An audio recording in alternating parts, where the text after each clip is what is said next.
Hello, everyone, and welcome to the Multifamily Investor Nation podcast.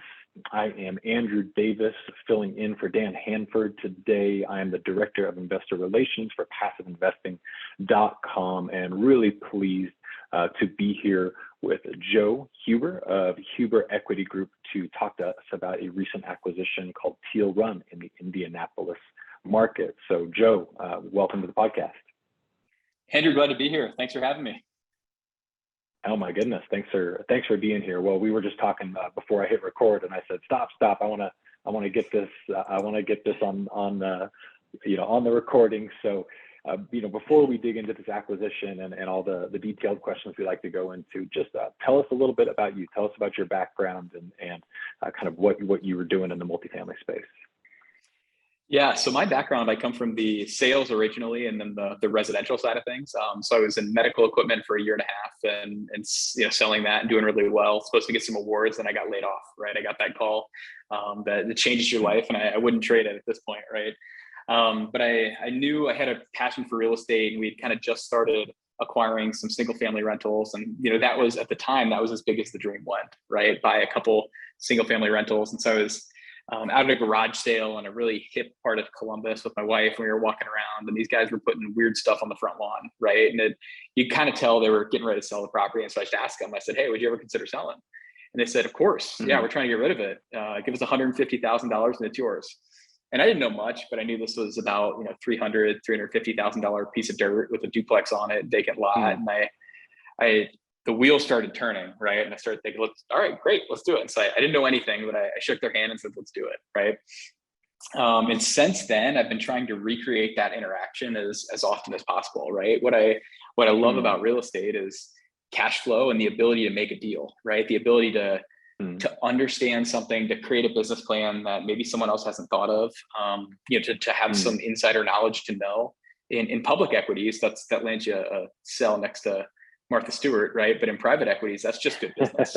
So love that, and try to recreate that. So we started in the single family space, and over 3-4 years did about 50, 60 deals, single family flips, duplex, quad, some condo stuff, really no focus, just getting an education through the School of Hard Knocks. And I had about 4 years in, we had a 2-year-old at the time, and I was just exhausted. We had 35 closings that day, and I was bearing the brunt of a lot of it. And he came home, we were wrestling on the floor, because that's what 2-year-old boys want to do. And he put his hand on my shoulder and, looked me in the eyes, and I just out of nowhere, said, "Daddy, it's okay."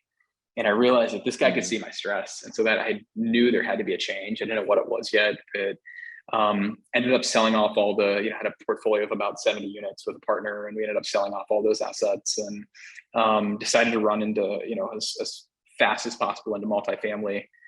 More units, more transactions, more units, fewer transactions, more stable cash flow. All the things that everyone loves about multifamily attracted me to it as well. And so that's kind of how we got into multifamily. First year, bought a 100 unit. That was exciting. Second year, bought a couple assets, and then in the last 9 months, purchased about 650 units in 5 states. So really getting after it. And the whole time, kind of the core backbone of our business is the ability to find off-market deals, right? So I took what I knew in sales and said, I wonder if they'd ever consider selling. I started knocking on doors and making calls, and the duplex, quad, single family. And then fast forward now, we've got a team of 5 that are making calls all across the Midwest and Southeast with CRMs and VAs overseas and all kinds of, we consider a proprietary process, but really at the core of it is just hustle, right? Calling up and asking, "Hey, would you ever consider selling? I'd love to buy it." And so that's how we found the asset we're going to talk about today. And it's been working, right? So big believer, if you're doing something and it's working, do more of that. There's no reason to get more creative, right? If you want more scale and you're doing something that's working, do more. It's, it doesn't need to be rocket science. So. Man, absolutely. And thank you so much for that background. You have such a compelling reason when your 2-year-old can tell that you're stressed out. That's a very, very good indicator that it's time to change. So I love just that turning point in your life, and then what you've been able to accomplish in such a short period of time. And I think it's so neat when people are able to take their background, for you as in sales, right, and think about all the things that you learned there, and building out a process that supports what you're doing today. So no experience wasted there. So without further ado, tell us about Teal Run in the Indianapolis market. So start out just kind of high level overview of the asset class, vintage, strategy, et cetera. Yeah, so Teal Run Apartments, it is 153 units in the east side of Indianapolis, really in a blue collar pocket, right? The employment is where it's workforce housing. So it's, Amazon, distribution centers, some mattress factory distribution, that kind of stuff. So it's all, really, really blue collar. The asset actually was renovated pretty heavily by the seller before us. So he bought it for an absolute song and dumped 30, 40 grand a door in over a kind of a 5-year period. And for us, the opportunity was that all of the units had been renovated with the exception of, 8 or 10, a handful. But the rents were, it was a tale of two rents, right? Some of the units that were identical were renting at $1,000, $1,100 a month, and others were renting at $600, $700 a month. And so half those rents had $300, $400 of loss to lease. And really were in identical condition. And so our business plan was just that we were getting a really good deal on it, right? We paid $10,400,000 for 153 units in Indy, and closed in October, so about 9 months ago. And so got a really good basis, and relative to replacement cost and all that, especially with new updates, across the board. And then B, there's just this huge loss to lease opportunity. And so we went in with perm debt. The NOI was 842 at the time, 842,000. And so we went in on an as is 8.1 cap, which felt like an absolute steal in the Indy market 9 months ago. And since then we've been able to push rents just on, 50 grand of CapEx spend, right? Next to nothing on CapEx spend. Our average income or an NOI is up almost 300 grand, just pushing renewals and, loss to lease, renewals and lease trade outs. So on average, Q1, we raised rents $125 and over 60% renewed their leases. So it's really been the business plan has been targeting each individual and the lease renewals and, kind of playing it by ear, right? If the renewals are too high, then we need to scale back and, if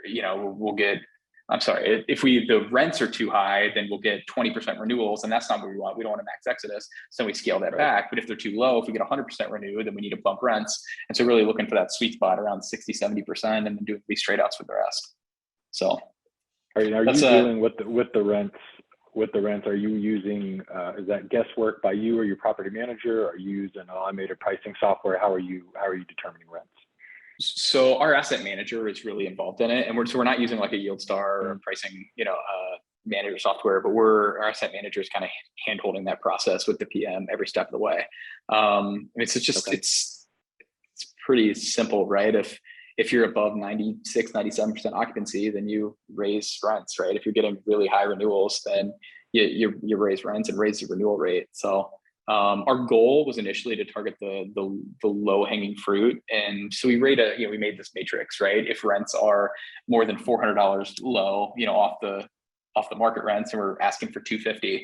If they're $300 low, they're asking for a 175 bump. And so slowly walking those all up. And like I said, we're trending 330 grand higher NOI this year than last year, which is awesome for very little spend. Yeah. Right. And so I think it was just an opportunity that when you really dive in and look at them, there's opportunity there, but sometimes it takes combing the rent roll to find it. Right. You bet. Combing the rent roll is not sexy, right? Back. Like no one wants to do that, but it's good stuff. But there's gold in there. Yeah, exactly. So.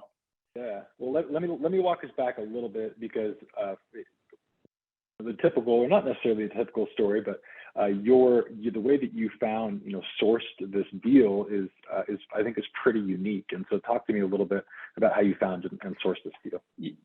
Yeah. So we cold called the seller, right? And when you're making enough cold calls, eventually you find someone willing to sell. And so we just called him and said, "Hey, would you ever consider selling it?" And he said, "No, you don't want it. It's got an assumption. You got to assume our 11 years left on the debt." And it was, at the time, it was, bad debt, right? It was 5.1%, whatever it was at the time. And so he was not, and so over a year we kind of started working with them, and well, that's not good. So we knocked a little off the price, and over the course of a year, we negotiated about $900,000 off the price. He was about 11.5, and we got him down to about 10.4. So. And when you say we, is this all your inside sales kind of cold callers? Or how active are you in this process? Correct. So we have a team of 5 that make cold calls, about 140,000 cold calls a year, supported by some virtual assistants overseas and a slew of softwares at this point. But so they find deals, and we work together with our underwriting team, and then I'm really involved in kind of the deal making process. That's one of my passions. Is my wife says I'm just a deal junkie, chasing the next deal, and I can't fight her on that. But so we got on the phone with this guy and myself and the acquisitions guy, and just kept staying on him and just calling him every couple months, and hey, where we at? Just seeing what's going on, seeing if you're thinking about selling. Yeah, I'm really selling. I'm really wanting to. And so just kind of slowly got there as we were building the relationship, and we were off to the races. Excellent. Very good. So, and I will say too, we had some Mm-hmm. COVID delinquency issues. This particular county of Indianapolis, the judge and magistrates were just really difficult with evictions. And so there was a lot of bad debt, a lot of collection issues, that we really worked with property management to try and clean those up and put together a plan for how to incentivize those tenants to get out, those residents to get out, and gave them a bunch of resources for getting collections up so we could get a juicier supplemental, because it was a Fannie assumption with a supplemental. So we really wanted to get that leverage up, and to do that, we took almost 9 months to close, because we were working the plan of how to get that collections up. So the bad debt was a killer. Yeah. Well, I mean, what great negotiation on your part, back to deal maker, right? Taking that long to close, so you could do a lot of the more challenging heavy lifting operationally there before you even close. I mean, that's a great consideration. I think a lot of people maybe just think that that's not an option, but you never know until you start having the conversation. Right. And I think too, with off market, one buyer, one seller, it's a lot easier to have those conversations when there's not 6 other offers back up with $1 million hard or whatever. I mean, I think we were $100,000 refundable, even. Like we didn't have any hard money. We had, it was like $100,000 still refundable. So we ended up going hard, I don't know, a month or so before closing, but it was, we had a lot of flexibility just by having that one-on-one conversation. And when you're a buyer, it's tough if it's best and final and there's 6 other offers right there with you. If you do something they don't like, you're going to get thrown out, right? So it was a much more advantaged situation for us. Yeah, you bet. I've not done one of those with the multifamily, but I've done some off-market single-family deals, and there's a lot. It's just a different dynamic, and you do have a lot more wiggle room there. So that's tremendous. For sure. So you talked a little bit about the COVID delinquencies and some of the issues there. What else came up during your very lengthy due diligence process? I would say that was the big one, that we were just always keeping a finger on the pulse, and sometimes it would be better and worse, right? That we'd think we're getting some momentum, and then it would scale back. I mean, the asset itself was really clean. There wasn't a lot of issues on that. I mean, really, we were hanging out trying to keep a finger on the pulse of leverage, right? And so we had negotiated it that as soon as the T1, T3, I'm trying to remember, whatever, I think it was, as soon as the T1 justified 70%, then the contract starts and we run with it. And so that's, we were really trying to get that delinquency up and finding other agencies to help support rents. And so it was all COVID stuff, but it was pretty in-depth, hands-on. And we took a lot of time even prior to really signing up the deal with the lender and running, because it was trying to get the NOI where it needed to be. So Fannie would give us the supplemental, we wanted to make it work. So. Yeah. So you mentioned the debt a little bit. So tell me about the debt. You said the loan was an assumable loan? Did you assume it, or what does the debt look like on this? Yeah. So it was a Fannie assumable for total purchase price was 10.4, and it was about $5.5 million of assumable Fannie. And then we took out a supplemental for another 2-ish, give or take, to get about 75% leverage. So yeah, the assumption process, I'll say this is we had two assumptions going at the same time. So these closed within a week or two. And so this was our first assumption. And it was, you know, you're kind of at the mercy of the original lender, right? And so you can't get another quote, spread just is what it is. And it was, you get put on the back burner, right? Because they got other ones that they, getting a bigger fee on and care more about. But we don't know, it was a reputable shop, and they weren't the worst to work with. We've had worse since, but it wasn't a bad experience. It just takes longer, which I'm sure you've heard that 1,000 times at this point. But yeah. And the supplemental was through Fannie, Freddie, or who was the supplemental through? What did the debt? Yeah, it was look like? Fannie as well, through the same originator. Okay. So just same originator, same terms. More or less, yeah. Coterminous with a little higher rate, but gotcha. Excellent. And then we talked a little bit about the value add plan, and obviously you've already executed a tremendous amount of it, just really operationally. But kind of as you look forward, and I'm curious, when you have some money slated for CapEx, but clearly don't need it, you're able to achieve the growth that you're looking for, and probably then some. You just elect to. Oh, and we haven't even talked about the capital raise on this one. That's an important piece as well. Tell me about the equity. I got way down the list here. We didn't even talk equity. Yeah, so we brought in a couple partners on the deal, right? And so we ended up they were a syndicating shop, and so they're a shop out of Oregon, and they do equity raises for deals just like this. And so they have about 5,000 investors in their database, and for us to be able to, that's a big piece of our scaling, right? To be able to have a shop that can handle the equity raise, whether or not our investor bank ran dry. So we've been doing a lot of deals, especially for us, right? Growth is big. And so we wanted to bring in a partner to make sure we got it done. And so they had no trouble raising the equity. And so, JV partner, we raised some, they raised the majority, but yeah, it was good. It was a good experience. Honestly, terms were, reasonable. Term sheets were, they're quick with term sheets. They're responsive with paperwork, all that. So it was a good experience. We'd do it again. Okay. And what did the capital stack look like? Just a high level between your investors, between the JV partner that came in, pref splits, et cetera. Yeah. Good question. So Teal merge is real. I'm like 90% sure we got this right. Yeah. So in about 75% in senior debt and supplemental, right? And then the other 25% was equity with an 8 pref, and then it was a 80-20 up to 16, and then 60-40 after 16 IRR. And then we ended up putting in, the GPs put in 10%, and then LPs were 90% of the deal. So, and we are those terms were the same versus your investors versus the ones that you partnered with the group out of Oregon. Correct. Okay. Nice. Mm-hmm. Excellent. And so your total equity raise. Yeah, I mean, we were modeling to a total equity raise was, including our money that we put in, about 3.5.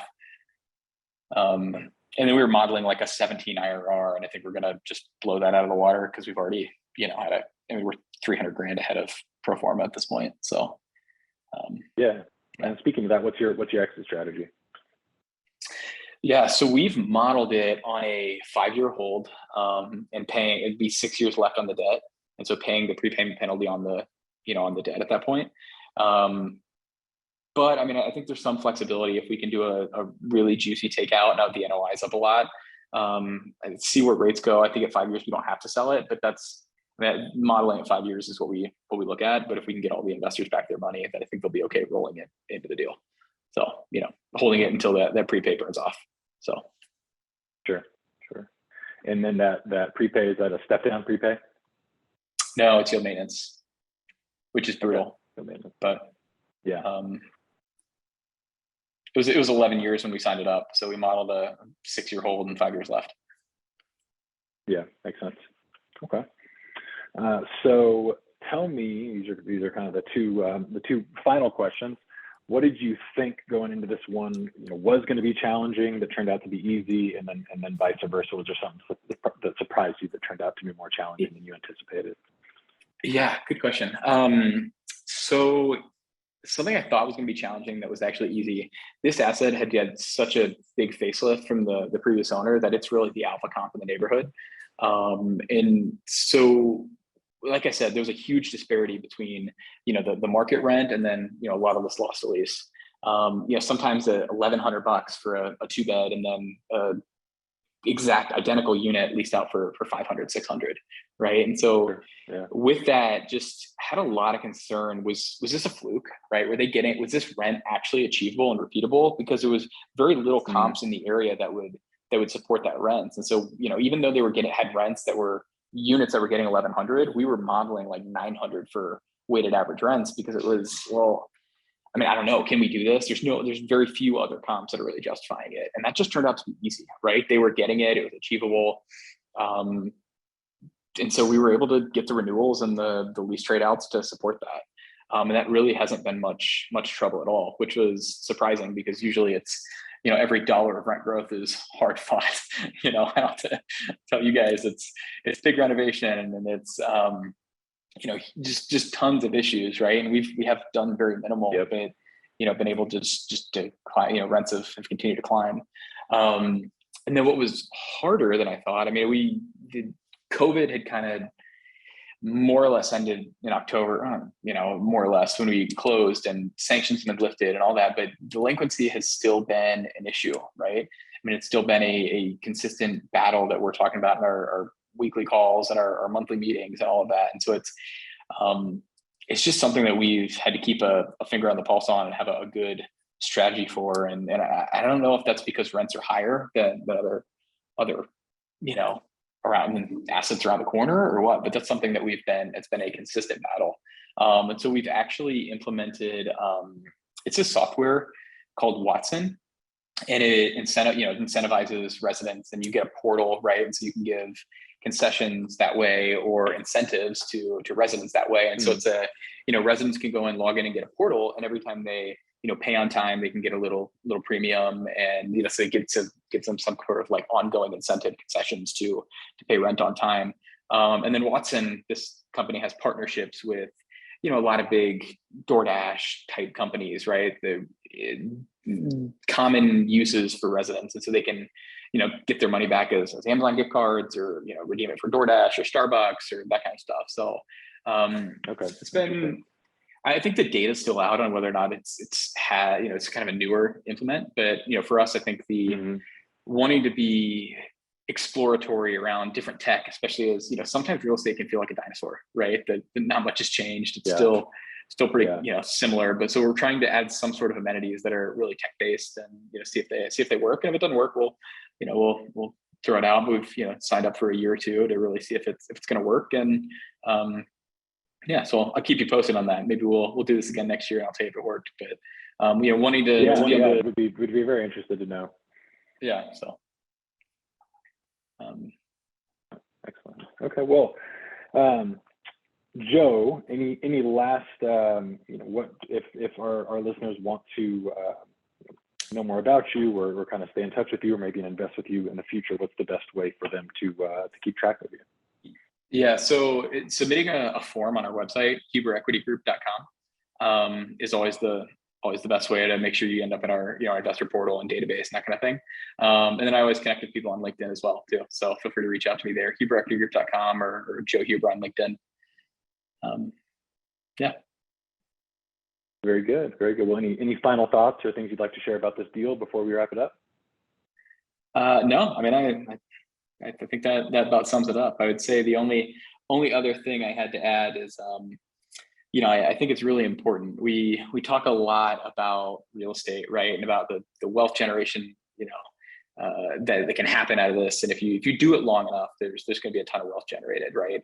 The math is pretty simple on that. But, we talk a lot around here about the why, right? And so for us, we've identified a lot of causes that are really important to us. And so there's, some various causes with just empowerment, right? Empowering families in crisis and that kind of thing. So that's a big deal for us. And so my only challenge to listeners would be, wealth is great, but ultimately, if you think one day when I have X wealth, I'm going to be really happy and really satisfied, probably not, right? There's a lot of people most people spend their life chasing the mountaintop, and when they finally arrive at see some other shiny mountaintop that they have to have, or they'll never be happy again. And so I like to, it's a big part of who we are as a firm. And, it's something we talk about a lot, that, wealth is great, but ultimately wealth is just a tool. Right.